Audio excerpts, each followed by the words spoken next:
ويقول مش ماشية بالأصول عشان الحياة. وركبت توك توك وروحت وقعدت على السلم. بصوا هتقولوا لك خانقتي ليه يا بس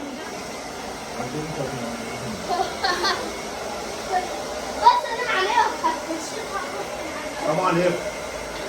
اللي انا وسخته انا بضافه بليتها ما بنشفها. السلام عليكم، ازيكم يا حبايبي عاملين ايه؟ صلوا على النبي يا جماعه، مازن لازم يخربها قبل ما ننزل.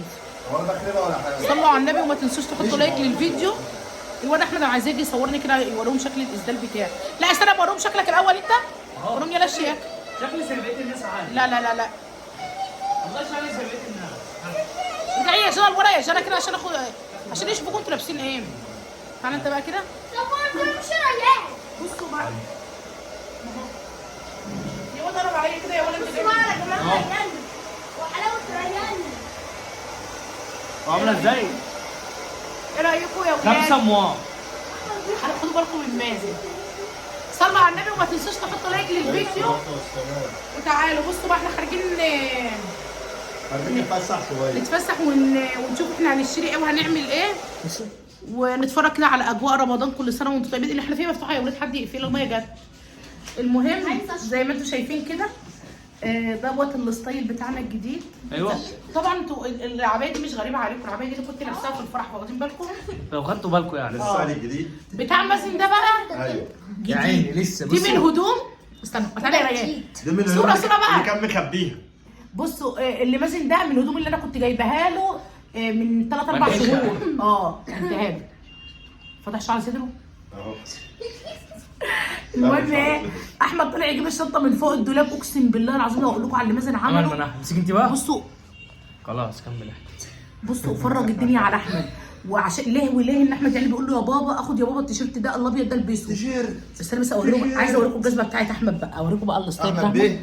اوريكم احمد بيه. عمال يقول لي البس الشبشب. يقول له البس الشبشب ينفع ان رايح طب احمد ما انا كده. لابس شبشب اهو. طب استنى لا لا بصوا بقى وروني يلا الستايل الجزمه بتاعتك يلا. قول لي استنى هو. طب ما انا لابس شبشب اهو. بصوا كوتشي ده لسه ايه رأيكم؟ اهو. ده الشبشب بتاع مازن اللي كنت جايبه له ب 160 جنيه اللي فاكرين؟ فرحتك عليه الناس الدنيا كلها. عرفت ان انت جبت لي شبشب. بصوا بقى بتاع جنة ده بقى، بتاع جنة ده برضه جديد. لا الترنج بتاع ريان برضه جديد. كلنا بنات في انا الوحيده انا وريان على فكره اللي لابسين من الهدوم اللي كانت هنا، انا وريان عشان احنا شكل بعض. السوشيال لايك بقى. مازن واحمد اللي لابسين الحته اللي على الحبل. المهم بقى هناخدكم معانا جوله كده. كل سنه وانتم طيبين. شوف احنا هنروح فين وهنتفسح وربنا يسعد الناس كلها ويفرح الناس كلها. احنا مش هنقعد بقى نكتئب. طيبين. الواحد بقى يا جماعه احنا بصوا ايام كلها بتاعتكم سعيده يا رب يا رب. اللهم امين. المهم بقى هناخدكم معانا وان شاء الله يبقى يوم حلو كده وياك مازن ما ينكدش علينا. بصوا اليوم اللي ما بنخرج فيه لا والله للنكد. والله لو نكدت لا علينا للنكد. لاصوت والم عليك الناس، لان الراجل ده بيعشق النكد. حوش عني حوش عني. اقسم بالله اكتر واحد بيعشق النكد الراجل ده. انا طب خلاص احنا من يوم النهارده احنا نعمل بصي الاسبوع في يوم واحد نكد. يوم واحد نكد؟ انت كل ساعه نكد. والاسبوع كله فري. اقسم بالله العظيم كل ساعه نكد. انا معلش انا مش حمل نكد يا ولاد. ما تبوسنيش تاني قدام الكاميرا. بنتحسد مش ما تحسد، مش على الحسد يعني. في اطفال وفي يعني في نفوس مريضه برضه بتتفرج علينا وما ينفعش يا مازن. وطبعا في ناس محترمه جدا، في ناس محترمه جدا ان احنا بنتعامل بطبيعتنا. يعني ما مازن حتى بصوا مازن على فكره ممكن في الشارع. فاكرين اليوم اللي انا سبت المازن البيت ورحت قعدت على الكورنيش؟ اقسم بالله العظيم جاي يبوسني على الكورنيش. لا والله قدام الناس. ربنا والرسول عليه السلام. يعني ربنا رزقنا بيكم والله. يديمكم عليكم علينا، ينمكم نعمه علينا. يلا يا راجل بقى تعبت يا راجل بقى، انت مش مبطل. لا انا بدات لا بس بجد والله لازم ازعل منه لو مازن نكد علينا النهارده. والله لو اتخانق معايا لاصور لكم في الشارع، ولو اتخانق مع احمد لاصور لكم في الشارع. يلا بقى عشان ما نطولش الفيديو عليكم. افصل يا راجل من الزرار الاحمر ده اهو.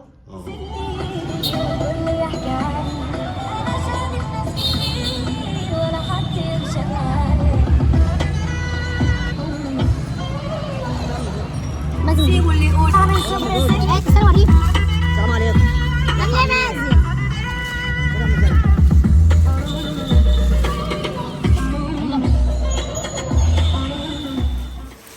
بصوا بقى اللي كنت خايفه منه امبارح حصل. امبارح النهارده على فكره الجمعه، امبارح الخميس اللي انا كنت مصوره لكم فيه الفيديو بقول لكم لو مازن عمل اي مصيبه انا هصور لكم. طبعا اتخانقنا امبارح وسبت وركبت توك توك وروحت وقعدت على السلم. بصوا هتقولوا لي اتخانقتي ليه يا ام جنى انت وهو؟ هقول لكم ما اعرفش. عايزه بس اقول لكم كده صلوا على النبي وما تنسوش تحطوا لايك للفيديو. عايزه اقول لكم ان انا كده يعتبر النهارده الجمعه، يعتبر انا لسه صاحيه من النوم، كان امبارح الخميس اللي احنا خرجنا فيه وبصوا انا ما عدتش خارجه تاني، مش عايزه اتفسح، ما بحبش اتفسح عموما. تعالي يا جنى كده، جنى لسه برضو كمان صاحيه من النوم اهي. عايزه اقول لكم ان النهارده يعتبر كده بقالي اسبوع عامله التكميم، بقالي اسبوع عامله التكميم. طبعا امبارح لما كنت نازله انا نسيت اخد ازازه الميه دي معايا. ازازه الميه دي انا فاتحاها امبارح قبل ما انزل، وكنت المفروض خدتها معايا عشان ايه اشرب منها طول ما انا ايه ماشيه وكده. طبعا نسيتها، فقلت لمازن ايه واحنا ماشيين، قلت له ايه تعالي انت قولي يا جنى انا قلت ايه بالظبط عشان تعرفوا ان مازن هو اللي قاصد يتعب اعصاب. تعالي اسمعوا بس، قولي لي. جنى لسه صاحيه من النوم، حاسبه عشان سنانك فيها ايه ازرق. جنى حاطه قالت لي مثلا عطشانه فبتقول له هات لي ازازه ميه واحده وهات لي بتاعه عصير عشان عندي ازايز ميه هنا. قوم هات لي ازايز الميه هنا عشان اوريكم ان هو كمان ايه هنا. ده كان جايب لي كرتونه ميه من دي. هتقولي لي يا ام جنى ما هو كتر خيره وبيدلعك، كان جايب لي ميه من دي كتير، كان جايب لي ميه من دي كتير، رغم ان انا عندي الازازه ديت كنت بشرب منها وكان جايب لي 10 ازايز من اول ما انا كنت في المستشفى. فانا قلت له يا مازن كده كده انا عايزه اعود نفسي على الطبيعه، بما ان خلاص خلصت اسبوع من العمليه. هات كده الكيس. بما ان خلاص خلصت كده كملت اسبوع في العمليه، عايزه بقى هي خلاص انا الدكتور بدا يدخل لي العصاير اللي هي الطبيعيه بدل بيور. انا بقالي اسبوع على بيور وكده. فانا قلت له يا مازن انا هم قالوا لي ابداي خلاص اعملي بقى عصير فراوله بلبن. جنى امبارح بصراحه جابت سكر دايت وعملت لي فراوله بالبنجر. البنجر انتوا عارفين حلو ومقويات وكده. المهم بقى هتقولوا لي الخناقه حصلت ازاي يا ام جنى؟ حصلت ان هو انا قلت له انا عايزه ازازه ميه عشان عطشانه جدا. كنت ساعتها شاربه شوربه لحمه وحسيت ان انا عطشانه. المهم انا ماشي وقلت له بدل المره مليون يا مازن انا عايزه ازازه واحده، يا مازن عايزه ازازه واحده.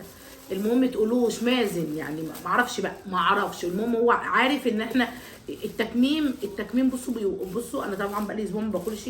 هتقولوا لي بيعمل اكتئاب ومش بيعمل اكتئاب، هقول لكم انا مش حاسه بالاكتئاب، هو اللي عامل لي اكتئاب مازن والله العظيم، مش العمليه اللي عامله لي اكتئاب ولا قله الاكل اللي عامل لي اكتئاب، لا مازن اللي عامل لي اكتئاب. المهم ببص لقيته جايب لي امبارح بتاعت الكوبايات دي كلها. هو ايه اللي عشان التكميم؟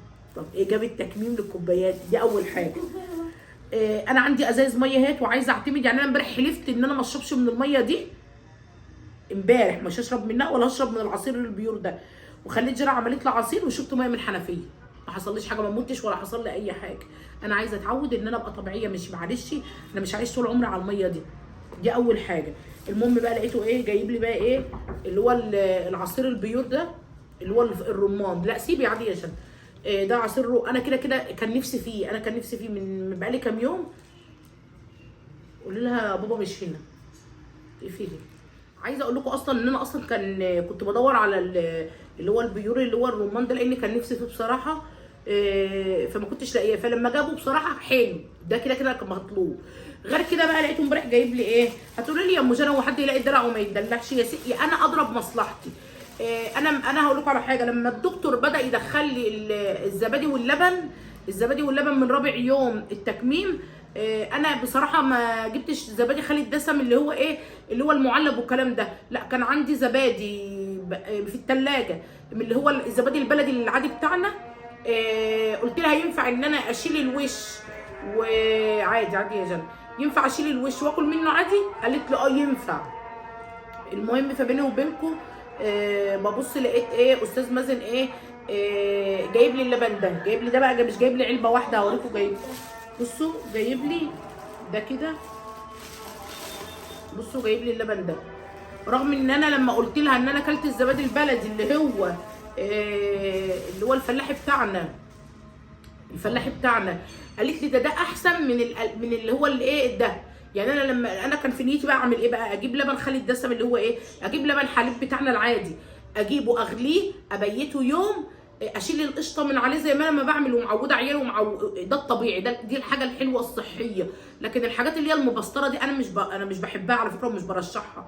وبيني وبينكم توفير ايوه. المهم يا جماعه برضو هقول لكم على حاجه، ليه بقى؟ لان مش كل حد هيروح يعمل تكميم هيروح يجيب حاجات مثلا من المعلبه دي، لا ممكن تاخدي اول 4 ايام او اول 5 ايام اللي هو البيور، وبعد كده نبدا ندخل ايه الاكل اللي هو العصير الطبيعي بتاعنا، مثلا بلبن. اللبن هنجيبه اللي هو اللبن العادي بتاعنا، فاهمين؟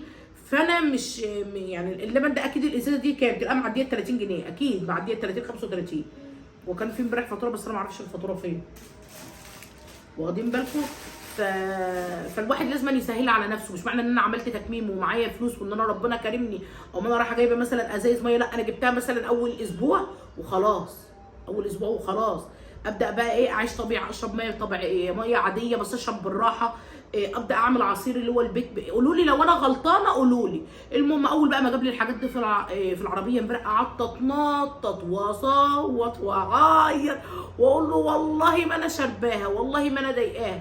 انا كل الاختلاف كله على انه جايب لي كرتونه ميه، كل الاختلاف كله على كرتونه الميه مش على اللبن. انا قلت خلاص اللبن كده كده مش مشكله، اهو العيله كده كده عيله اصلا بيحبوه. جنى وريان انتوا عارفين ان انا بادئه معاهم برضو ايه رجيم، لو كل يوم اديت لهم كل واحد كوبايه فمش هيخسر، الحاجات دي مش هتخسر. لكن ان ابص الاقيه جايب لي كرتونه، ما انت عايزني يا راجل انت عايش على الميه دي العمر كله. المهم بقى ده اللي حصل امبارح، واتخانقنا ونكدنا على نفسنا. بس اقول لكم على حاجه، انا نكدت على نفسي وانا اللي طلعت جيت ركبت توك توك وقعدت تحت البيت لغايه ما جابوا لي المفتاح، وانا وجنى جينا طلعنا، وهو واحمد وريان دنتهم صايعين لي بقى للفجر، صح يا جنى؟ والنهارده الجمعه اهو خد ريان واحمد برضه. ايه ده؟ انا مش يا رب يا اختي، يا رب يدوم يا اختي. انا نفسي هو واحمد وريان، نفسي مازن يبقى كده على طول، والله العظيم انا استمنى واحب ان هو يسيبنا انا وجنى ويصاحب احمد وريان. يا امنيتي ومنى عيني. انتوا فاكرين ان انا زعلانه من الموقف اللي حصل امبارح؟ يمكن يكون خير ليا، خير ليا ان هو ياخد احمد وريان ويسهرهم ويشاور احمد واحمد يشاوروا كده والكلام ده كله. فبرضه نفس القصه، صحي خد النهارده الجمعه خد ريان واحمد وراحوا يصلوا، وانا بقى قلت ايه اكمل لكم الفيديو علشان وعايزه اقول لكم ان انا قلت لجنى قومي يا جنى يلا اصحي يلا عشان تتوضي وتصلي ونخلص اللي ورانا ونروح التراب، نروح المقابر ماشي. فهصور لكم فيديو واحنا رايحه المقابر. هحاول بقى، بص انا مش همشي، مش عايزه اركب توك توك. انا ما همشي من هنا لغايه المقابر، هاخدها ماشي بيني وبينكم يعني.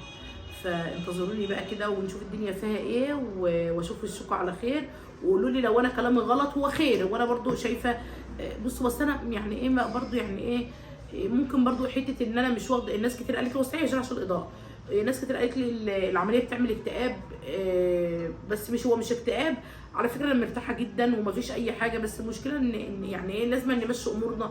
هتقولوا لي كنت فوتي يا ام جنى، هقول لكم ما انا بصوا لدرجه اقسم بالله العظيم الحقنه المفروض بتاعت البتاع امبارح والله ما خدتها، اللي هي بتاعت البطن. لو الدكتور عرف كده هيزعل، ويعني هقول ايه بس. فيلا الحمد لله خير، اشوف وشكم على خير، وكل سنه وانتم طيبين. السلام عليكم.